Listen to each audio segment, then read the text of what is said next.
হরে কৃষ্ণ বন্ধুরা, তোমরা সবাই কেমন আছো? আশা করছি ভালো আছো। আমরা খুব ভালো আছি। তো আজকের রেসিপিটা সম্পূর্ণ নিরামিষ, পটল পসিন্দা। আজকের রেসিপিটা সম্পূর্ণ দেখার অনুরোধ রইল। ভাত, রুটি, পোলাও যে কোনো সবের সাথেই কিন্তু এটা খাওয়া হয়। এটা কিন্তু খুব কম সময়ের মধ্যেই বানানো হয়। তো চলুন বন্ধুরা, পটল পসিন্দার রেসিপিটা বানানো যাক। তো বন্ধুরা, আমি এখানে বেশ কয়েকটা পটল নিয়েছি।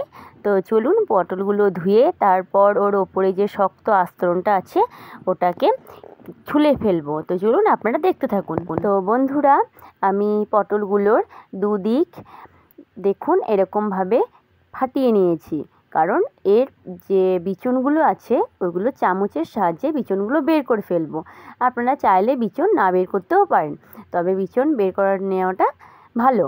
তাই আমি সমস্ত পটলগুলোর বিচনগুলো বের করে নেব। তো বন্ধুরা, পটলগুলো এরকমভাবে ফাটিয়ে নেবার একটাই কারণ, পটল পসিন্দার যখন মশলাটা বানাবো তখন যেন সমস্ত পটলের মধ্যে ঢুকতে পারে। তো বন্ধুরা, আমি পটলগুলো নুন আর একটু হলুদ মাখিয়ে পাশে রেখে দিয়েছি।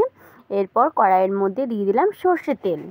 তেলটা খুব গরম হতে দেব, তারপর পটলগুলোকে ভেজে নেব। আমার তেলটা খুব ভালোভাবে গরম হয়ে গেছে।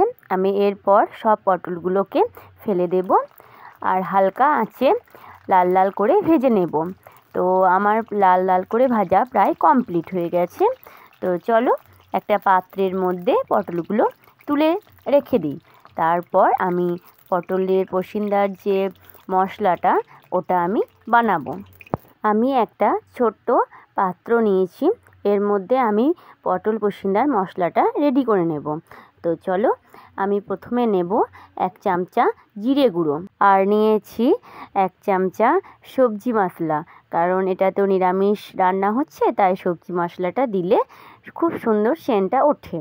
আর নেব 1/2 চামচা কাশ্মীরি লঙ্কার গুঁড়ো, আর আমি আর একটা মশলাও নেব, কিছুটা আলুর দমের মশলা আমি এখানে দিচ্ছি। তো চলো বন্ধুরা, সব মশলাটাকে ভালো করে মিশিয়ে নিই। তারপর একটু এখানে জল দিয়ে দেব, কারণ নিরামিষ মশলা তো আগে থেকে জল দিয়ে ভিজিয়ে রাখলে তেলের মধ্যে দিলে মশলাটা পুড়ে যাবে না। তো চলো বন্ধুরা, তোমরা দেখতে থাকো। আর জল দিয়ে রাখলে মশলাটা খুব সুন্দরভাবে কষাও হবে, আর অতটা পরিমাণে তেলও লাগবে না। চলো বন্ধুরা, তোমরা দেখতে থাকো।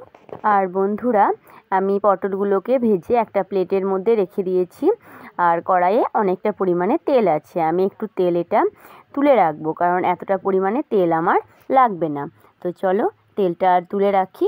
কড়াইয়ের মধ্যে যে তেলটা আছে তাতে আমি দিয়ে দিলাম একটা তেজপাতা, 3টে ফাটানো এলাচ আর 3টে দারচিনি। আমি 10 সেকেন্ডের মতো একটু নেড়ে নেব।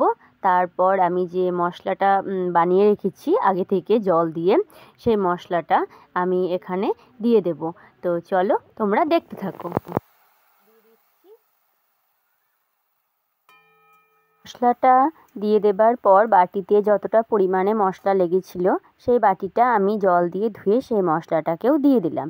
তো চলো আমি এই মিশ্রণটাকে ভালোভাবে নেড়ে চেড়ে নেব। আর মশলাটা কিছুক্ষণের জন্য আমি হতে দেব, না হলে কাঁচা গন্ধ ছাড়বে। তো চলো তোমরা দেখতে থাকো। মশলার মধ্যে আমি একটা গোটা টমেটো কেটে এখানে দিয়ে দেব। এরপর টমেটো, মশলা সমস্ত কিছুকে ভালোভাবে কষিয়ে নেব যতক্ষণ না জলটা। বন্ধুরা, তো 2 মিনিট পর আবার ফিরে এলাম। তো দেখো মশলা থেকে অনেকটা পরিমাণে জল বেরিয়ে গেছে, তারপর আটা আটা হয়ে গেছে। তো আমি এরপর দিয়ে দেব যে পটলগুলোকে আমি ভেজে রেখেছি, সেই পটলগুলো কড়াইয়ের মধ্যে দিয়ে দেব। সমস্তটাকে ভালোভাবে নেড়ে চেড়ে কিছুক্ষণের জন্য আমি এটাকে হতে দেবো, না হলে মশলার সাথে পটলের সাথে মশলাটাকে ভালোভাবে কষিয়ে নিলাম প্রায় 2 মিনিটের মতো। তো আমি এরপর দিয়ে দেব কিছুটা পরিমাণে কাজু বাদাম বাটা। তো আমি মিক্সিতে প্রথমে এটাকে পেস্ট করে রেখেছিলাম, এখানে 12 থেকে 14টার মতো কাজু বাদাম বাটা আছে। তো আমি ওই পাত্রটা ধুয়ে জলটা সমেত দিয়ে দিলাম। তোমরা চাইলে দুধও দিতে পারো। মশলাটার সাথে বাদাম বাটাটা খুব ভালোভাবে মিশিয়ে নিয়েছি। এরপর আমি এটাকে কিছুক্ষণ ফুটতে দেব। তো আমি এখানে আরেকটু জল পাইল করেছি, আপনারা চাইলে এখানে দুধও পাইল করতে পারেন। দেখো বন্ধুরা, 2 মিনিট পর ফিরে এলাম। মশলাটা কতটা পরিমাণে ঘন হয়ে গেছে। তো আমি এরপর এখানে 2টো কাঁচা লঙ্কা দিয়ে দেব, আর দেব অল্প করে লবণ, কারণ আমি আগে থেকে লবণ পটলের সাথে মিশিয়ে রেখেছিলাম। তো আর দেব স্বাদ অনুযায়ী চিনি। সব কিছুকে ভালোভাবে মিশিয়ে নিয়ে আর একটু জল দিয়ে আমি এটাকে খুব ভালোভাবে ফুটিয়ে নেব। মিশ্রণটাকে খুব সুন্দরভাবে ফুটিয়ে নিয়েছি। তো দেখুন বন্ধুরা, কত সুন্দরভাবে কালারটা চলে এসেছে। তো আমার পটল পসিন্দা রেসিপিটা সম্পূর্ণভাবে রেডি। তো আমি এখানে দেব 1 চামচ গরম মশলা গুঁড়ো আর কিছুটা পরিমাণে ঘি। তো আপনাদের কেমন লাগলো অবশ্যই কমেন্ট বক্সে জানাবেন আমার পটল পসিন্দা নিরামিষ রেসিপিটা। তারপর আমি এটাকে এবার কড়াই থেকে নামিয়ে একটা পাত্রের মধ্যে সার্ভ করে নেব। তো দেখো বন্ধুরা, পটল পসিন্দা রেসিপিটা সম্পূর্ণ রেডি হয়ে গেছে।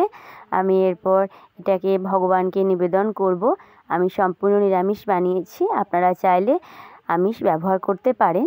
তো যদি ভালো লাগে আমার ভিডিওটা, লাইক কমেন্ট শেয়ার সাবস্ক্রাইব করবেন, পাশে থাকবেন।